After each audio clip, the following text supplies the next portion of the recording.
Who really was Jezebel? If someone were to make a list of the most famous women in the Bible, the name of this Phoenician princess would surely be at the top. Jezebel was domineering, merciless, unjust, manipulative, unscrupulous, and ruthless. Her evil ran so deep that she didn't hesitate to kill innocent people as if they were nothing. An example of this was what she did to Naboth. In addition, Jezebel was committed to putting an end to the worship of God in Israel and dedicated herself to destroying all the Lord's prophets. Her confrontation with the prophet Elijah marked a significant chapter in biblical history. Over time, Jezebel became a symbol of spiritual corruption, idolatry, immorality, and evil. In this video, you'll learn everything the Bible says about who Jezebel was. But first, I ask for a small contribution. Like the video and share it if possible, so that more people can have the opportunity to see this fascinating story.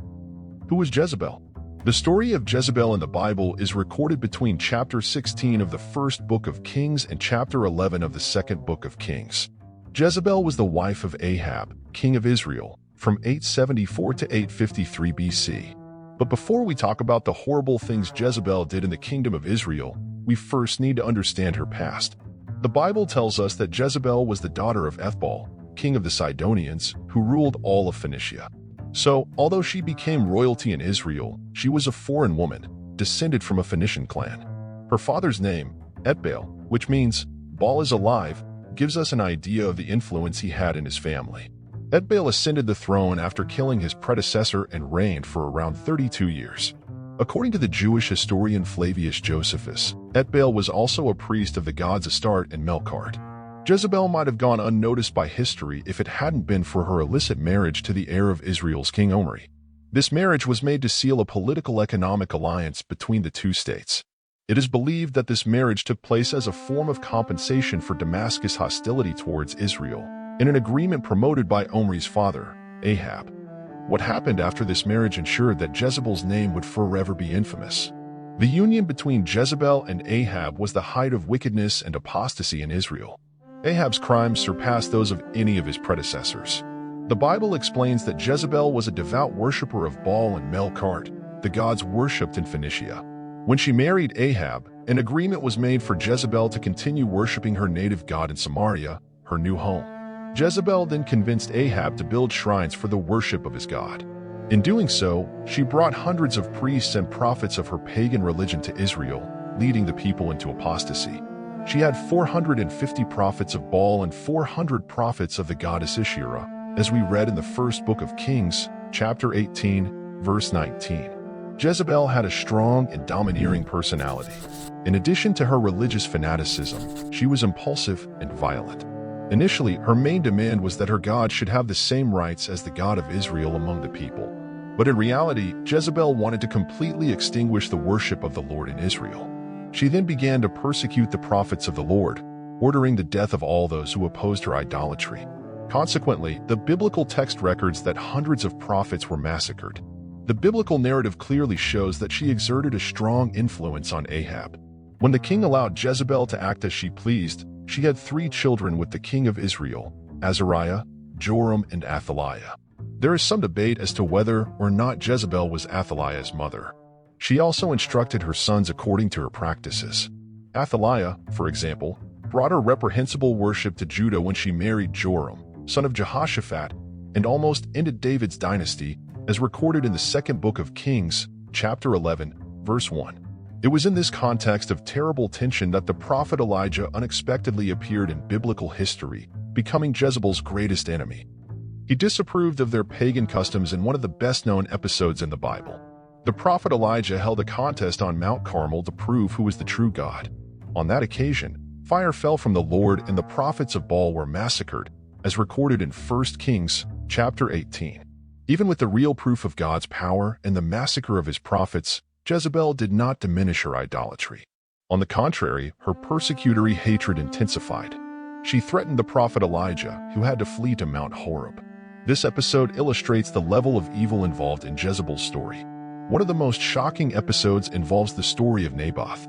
The Bible indicates that Naboth was a man who owned a vineyard near Ahab's palace in Jezreel.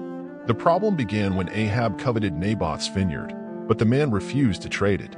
At first, Ahab respected Naboth's right of possession, wanting to keep the land of his inheritance. However, Jezebel treacherously and cruelly plotted a trial on false charges that culminated in Naboth's execution and the seizure of his vineyard, as reported in 1 Kings chapter 21. However, this event, combined with Jezebel's other acts of cruelty, brought terrible consequences for the house of Ahab, which was later violently exterminated. After Ahab's death, Jezebel continued to exercise great power and influence in Israel during the reigns of his sons, Ahaziah and Joram. But Jehu, an officer in Israel's army, killed Joram and wiped the house of Ahab from the kingdom of Israel. He ascended the throne and eradicated Baal worship. After killing Joram, Jehu went to the palace in Jezreel. There, Jezebel, dressed in splendor, was waiting for Jehu. She intended to confront him, but in reality, Jezebel was about to face one of the most horrific deaths in biblical history. Jehu ordered his officers to throw her out of the palace through the tower window, so that her blood would splatter on the wall and on the horses. Then her body was trampled underfoot. Jehu ate a meal and then ordered his men to bury Jezebel, as she was the king's daughter. Interestingly, in the biblical account, Jehu did not refer to Jezebel as the queen of Israel, but only as the king's daughter. She was the daughter of Ethbaal, the Sidonian king. This, of course, shows how despicable this woman was. When Jehu's servants went to bury Jezebel, they found only her skull, her feet, and her hands. Her flesh had been eaten by dogs. It's worth noting that dogs also figured in Ahab's death. They licked up the king's blood, which was on the chariot in which he was mortally wounded. However, we know that none of this was a coincidence. In fact, much earlier, Jezebel's death was prophesied by the prophet Elijah, and it happened exactly like his prophecy, which said that dogs would eat Jezebel's flesh in a field near the wall of Jezreel, meaning an extremely dishonorable death. When Jehu's men returned and told him what had happened to Jezebel, he immediately recognized that the word of the Lord, announced through Elijah, had been fulfilled. Despite her brutal death, Jezebel's negative influences were long-lasting. She not only corrupted her husband, but also the kingdom of Israel through him, leaving such deep and persistent marks that spiritual corruption was later the main cause of the fall of the north. Furthermore, the terrible influence of Jezebel's reign extended beyond the borders of Israel, when her daughter married the son of King Jehoshaphat of Judah. This almost led to the extinction of the house of David, as the daughter of Jezebel and Ahab ordered the murder of the royal heirs of the house of David and usurped the throne. Conclusion: the story of Jezebel is a grim reminder of the consequences of manipulation, wickedness, and unbridled idolatry.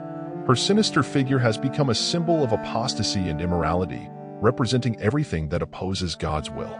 Over the centuries, his name has been invoked as a warning against spiritual corruption and the dangers of blind devotion to idols. Whether through her evil influence on King Ahab and the kingdom of Israel, her persecution of the Lord's prophets, or her ruthless cruelty in pursuit of power, Jezebel has left a destructive legacy that echoes through the pages of history. Her story serves as a warning against unbridled ambition, manipulation, and the pursuit of power at any cost. However, as dark as Jezebel's story is, it also offers us valuable lessons.